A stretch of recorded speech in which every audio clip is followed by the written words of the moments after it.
তো তিনি মুসলমান হওয়া পর নবী সাল্লাল্লাহু আলাইহি ওয়াসাল্লাম বলেন, ও দাহিয়াতুল কালবি রে, তুমি কলিমা পড়ে মুসলমান হয়েছো, ইসলাম গ্রহণ করেছো, আমার সাহাবে ইসলামের সুশীত ছায়ার কাছে আশ্রয় নিয়েছো, আল্লাহ তাআলা তোমার বিগত জীবনের সমস্ত গুনাহগুলো মাফ করে দিয়েছে। দাহিয়াতুল কালবি দুই চোখের পানিগুলো ছেড়ে দিল, এতিমের মতো কাঁদে আর বলে, হুজুর, আল্লাহ তাআলা আমার সব গুনাহ মাফ করতে পারে, কিন্তু একটি গুনাহ আমার মাফ করবে না। আমার রাসূল সাল্লাল্লাহু আলাইহি ওয়াসাল্লাম বলেন, ও দাহিয়াতুল কালবি রে, তুমি এমন কি কঠিন গুনাহ করেছো যা আল্লাহ তাআলা তোমার গুনাহ মাফ করবে না? বলো, এমন কি কঠিন গুনাহ তুমি করেছো? দাহিয়াতুল কালবি বলে, হুজুর, আমি 4 বছর পর সফর থেকে বাড়ি আইসা দেখি আমার মেয়েটা বেশ কিছু বড় হয়ে আছে। আমি তখন তার মাকে ধমক দিতে লাগলাম, কেন এই মেয়েকে ছোটকালে জীবিত দাফন করা হয় নাই? কেন এই মেয়েকে ছোটকালে জিন্দা কবর দেওয়া হয় নাই? তো দাহিয়াতুল কালবি বলে, হুজুর, আমি আমার স্ত্রীকে ধমক দিতে লাগলাম। তো দাহিয়াতুল কালবি তার স্ত্রীকে ধমক দিতেছেন। তার স্ত্রী বলে, স্বামী গো, তুমি নজর করে দেখো গো স্বামী, আল্লাহ তোমাকে যেমন সুন্দর করে বানিয়েছেন, তোমার সন্তান মেয়েকে আল্লাহ তোমার মতো সুন্দর করে বানিয়েছেন, সেই জন্য আমি তার নাম রেখেছি জামিলা।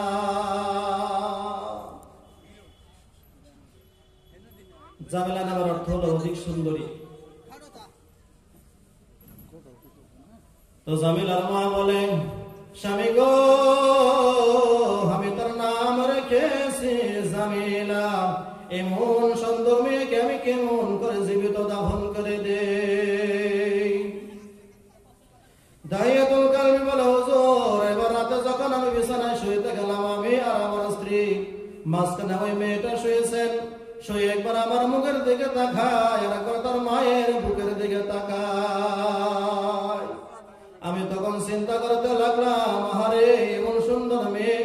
আবার মনে মনে চিন্তা করি, মেয়ের বাপ হয়েছে কি ঘৃণার কাজ।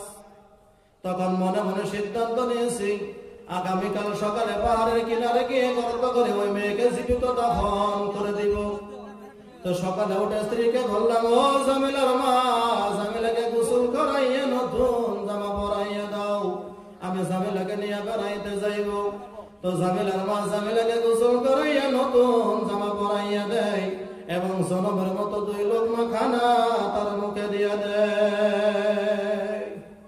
দাহিয়াতুল কালবি বলে, হুজুর, আমি মেয়েকে নিয়ে রওনা করলাম। যাইতে যাইতে একটি পাহাড়ের পাশে গিয়া গর্ত করতে লাগলাম।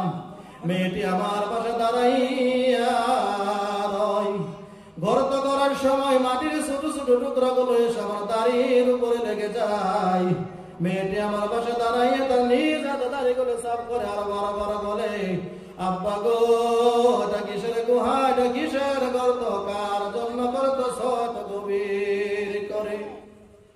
আমি মেয়েটিকে বললাম, যাও বেটি, এখন দূরে গিয়ে খেলো, কিছুক্ষণ পরে তুমি বুঝতে পারবা এটা কিসের গর্ত, এটা কিসের গুহা। মেয়েটি আমার কথা মতো অল্প দূরে গিয়ে খেলাধুলা করতে লাগলেন। গর্ত যখন হয়ে গেল, আমি মেয়েকে ডাকলাম, জামিলা গো, আয় গো মা, দেখা যাও গো গুহার ভিতরে কি দেখা যায়। মেয়েটি আমার দূর থেকে দৌড়ে আব্বু আব্বু বলে গর্তের পাশে এসে বলে, আব্বা কই গো, গুহার ভিতরে কি দেখা যায়? হুজুর, মেয়েটি যখন গুহার ভিতরে দেখতেছে, আমি তখন পিছন দিয়ে ধাক্কা মেরে জামিলাকে গর্তের ভিতরে ফেলে দিলাম। গর্তের ভিতরে ফেলে দিয়ে চারিদিকে পাথির মাটা যখন চাপা দিতে থাকি, মেয়েটি আমার গুহায় করে রুদন করে করে কাঁদে আর বলে, আব্বা গো, আমি বারবার মায়ের কাছে বলতাম, মা গো, আমার আব্বা কবে আসবে গো মা? আব্বা, তুমি যে আমার আজরাইল হয়ে আসবা তা আমি আগে জানতাম না। মায়ের না গো বাবা, মায়ের না, কোনদিন আর তোমাকে আব্বা বলে ডাকবো না।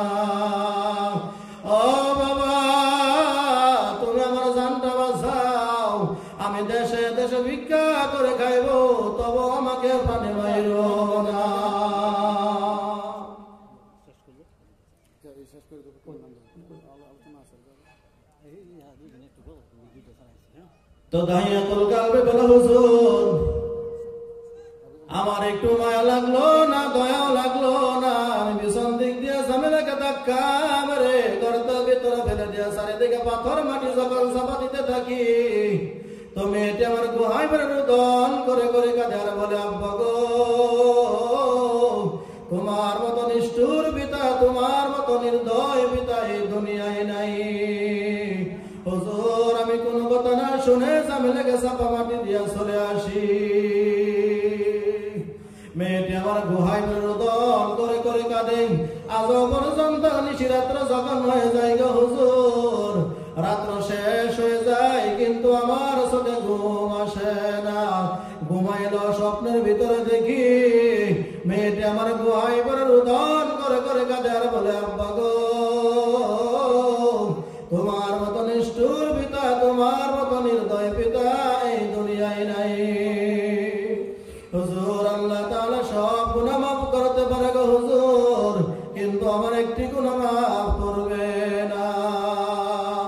আমার নবী বলে, দাহিয়াতুল কালবি তুমি যেদিন অন্যায় করেছো, তুমি যখন ভুল করেছো তখন তুমি কাফের ছেলে, তুমি বুঝো নাই। তুমি যখন কলিমা পড়ে মুসলমান হয়েছ, ইসলাম গ্রহণ করে আমার সাহাবী হয়েছ, আমার সাহাবী হয়ে ইসলামের সুশীত ছায়ার নিচে আশ্রয় নিয়েছ, আমার আল্লাহ তাআলা তোমার এত বড় অন্যায় ক্ষমা করে দিয়েছে। যেহেতু তুমি পড়েছো লা ইলাহা ইল্লাল্লাহু মুহাম্মাদুর রাসূলুল্লাহ। ও নবীর উম্মতের দল, সেই কলিমা পড়ে যদি কেউ ঈমান আনয়ন করে, আল্লাহ তাআলা তার বিগত জীবনের সমস্ত গুনাহগুলো মাফ করে দেয়। এই কলিমার এত দাম, এত ভারী, এত ওজন, সমস্ত দুনিয়াটা যদি এক পাল্লায় রাখা হয় আর কলিমাটা যদি এক পাল্লায় রাখা হয়, কলিমার পাল্লাটাই ভারী হয়ে যাবে। কেন ভারী হয়ে যাবে? ওই কলিমার মধ্যে কি আছে? কলিমা এত ওজন, এত ভারী, এত দামি কেন?